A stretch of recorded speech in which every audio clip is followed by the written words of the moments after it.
hello, I am back, and thanks so much for your well wishes. Thank you so much for your get well soon messages on Instagram and also on the video. I back. Yes, I'm back. I'm much healthier. My voice is back as well. I am kind of like okay now, and that's why I decided that I had to make this video, and this is the last video in the end of the year series. So basically, if you do not know, I was sick, and you can get to know about that in my weekly reads that I posted last week. But other than that, I had one video pending that was supposed to go on 2nd Jan, which was the last video in my end of the year series.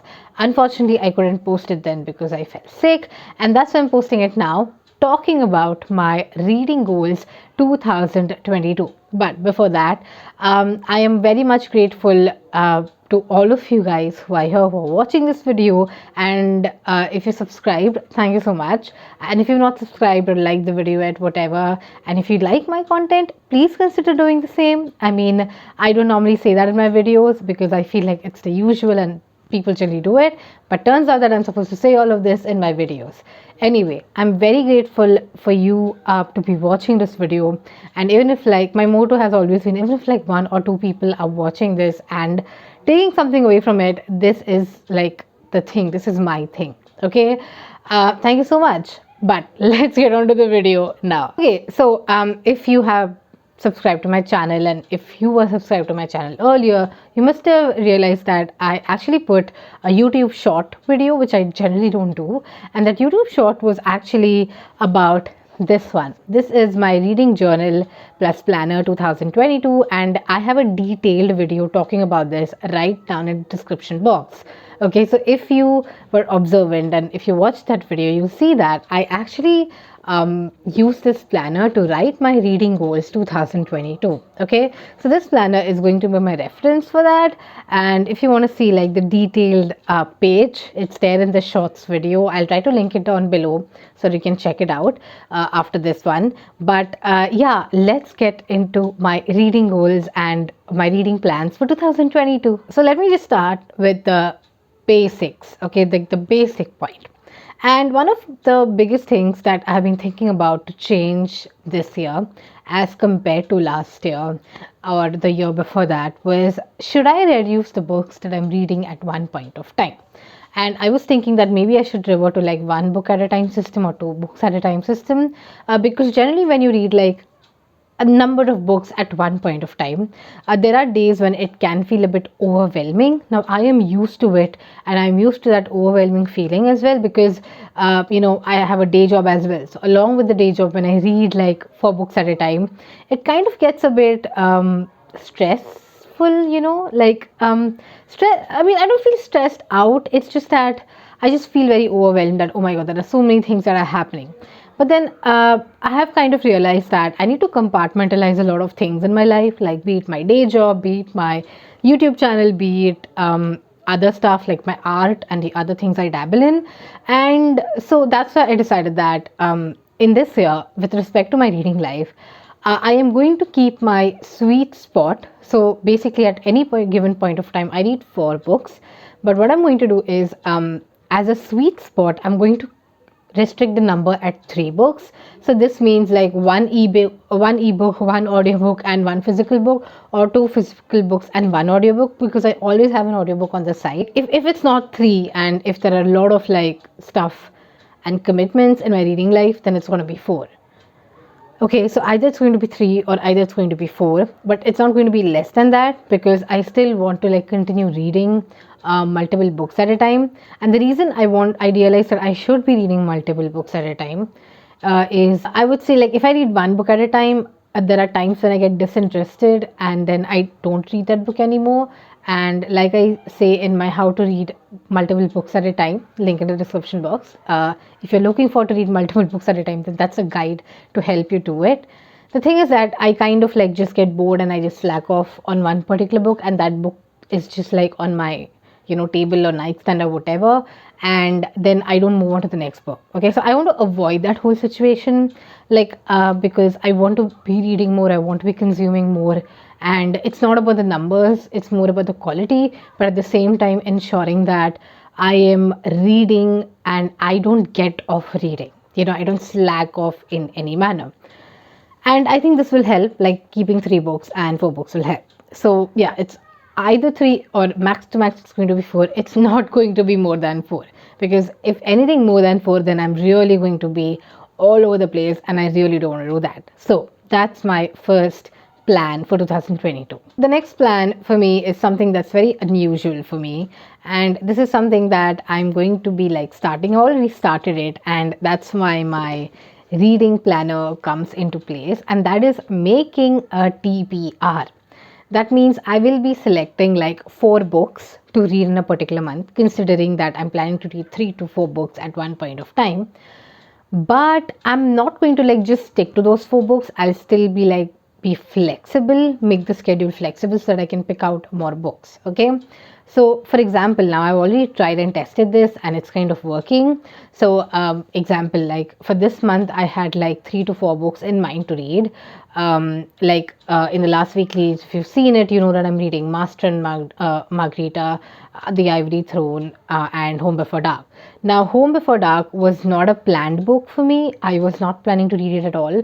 But I just felt like on a whim that, I need to pick up something that's paranormal, because I had just read The Shining, because I had The Shining, The Ivory Throne, and The Master and Margarita for January, like in my January TBR, to be very specific. And then after The Shining, I was like, oh, I have place for 1 book. Let me just pick out like whatever I like. Okay, so I'm going to be making a fixed TBR with like 3 to 4 books in that list, and that would be entered in my book journal like beforehand. If you want like a glimpse on how I do it, I generally do it like this. If it's visible, I don't know, there's a lot of glare. So basically you can see something's written here, and that's like, those are the books that I'm like planning to read in a particular month. I'll do like a separate tour of the reading journal like once we reach a few months, because the reading journal is like still fresh and I just started in January. The next plan is an extension of the TBR plan, and that is, at any given point of time, I want to diversify the sources that I'm reading via.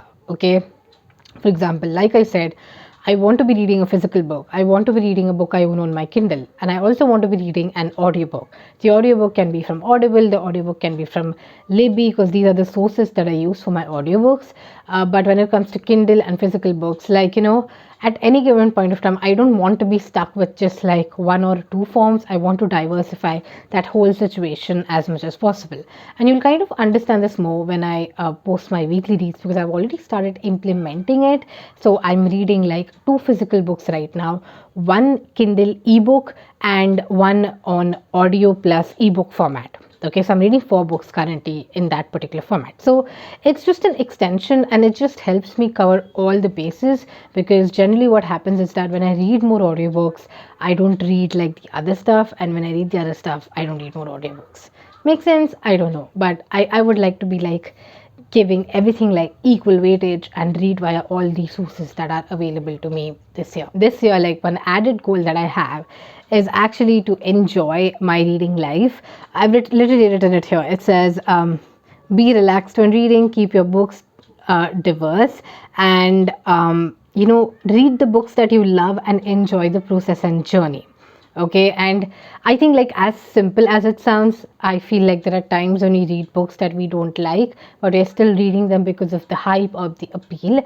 And I have been in this situation before, and that's why I don't read hyped up books, because they've always disappointed me, and I just regret even like considering reading them.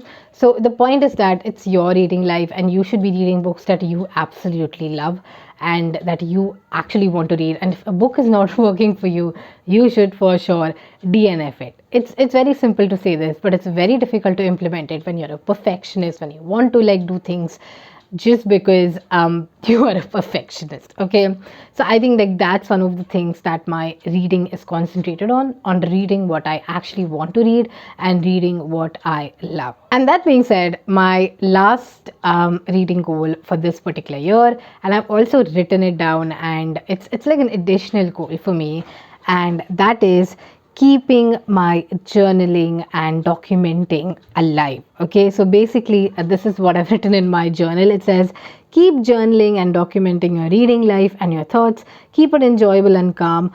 Do it for yourself and not anybody else. This is your journal, not theirs. If you feel it's a busy week, then don't force yourself to journal. And I think like the main reason is because I did have like a reading journal earlier. I did have a reading planner, but I used to not use it like often because it was just like a simple notebook. But now what I have is like a structured everyday planner to plan my reading life. For example, I can show you my spread from this week, or like last week or so. One sec, I'll just show you. So this is how like the spread looks. So every day I come to this particular journal and I write down what I read during the day and how I felt about my reading life. And I've also made these stickers. I painted stickers actually. If you see my Instagram reel, then you know this. Follow me on Instagram, by the way, link is in the description box. So it's just that it's kind of like a journaling reading experience that's kind of fueling my reading life, and I'm kind of moving towards what I want, right? Like that's what I journal about. Now you don't need to do this, because this is like an overkill, but it's somewhat like very therapeutic for me because I am an artist myself, and I just feel like when I do this, it kind of like makes me happy that wow, like I'm getting so much done and I'm doing something that I really love, as well as I'm like painting these stickers on. Meanwhile, yeah, like I said, how do I make my stickers? It's on Instagram. Go ahead, check it out. I can also show you this. So this is the page with my reading goals in it, and this is the page which says a note to my week. But anyway, this is not like a journal tour. I just remembered that. You get my point. This is what I'm going to do. This is what I am going to be filling up and kind of helping that it fuels my reading life in some way or the other. So that was like a bit of a long video, but I absolutely enjoyed filming it. It's good to be back. I'm also planning to film like more videos, of course. And I think next week we are going to be talking about reading goals, and it's the start of the year, and I think it's a good time to talk about how to meet your reading goals and stuff like that. And I already had like a video planned before, but I felt sick and I couldn't film it, so I'll be filming it like soon and posting it. Things have got like a delayed a bit, like by a week or so, but we'll get back on track, don't worry. And yeah, that's it. This is the video. Thank you so much for watching, and thank you so much for following the end of the year series. So that being said, thank you so much for watching this. I will see you on my next video, and that should be a weekly leads. Thank you. Bye.